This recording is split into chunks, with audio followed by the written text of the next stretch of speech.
Alamak, hari ni hari jadi Upin lah.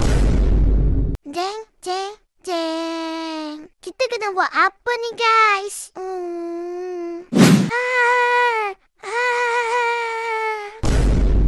Tengok, Upin dah nangis dah tu. Nak buat apa ni?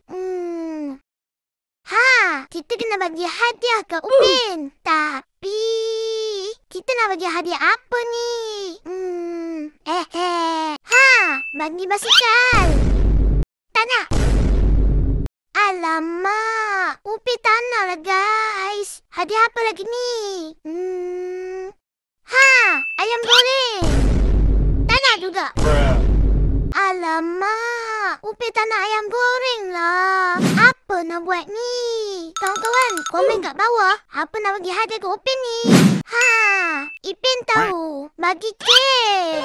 Yeay, dapat kek. Tapi, Ipin tak dapat pun kek. Kan kita lahir pada hari yang sama.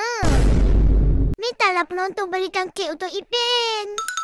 Betul tu. Kawan-kawan, boleh tak hadiahkan Upin kek juga? Tak nak.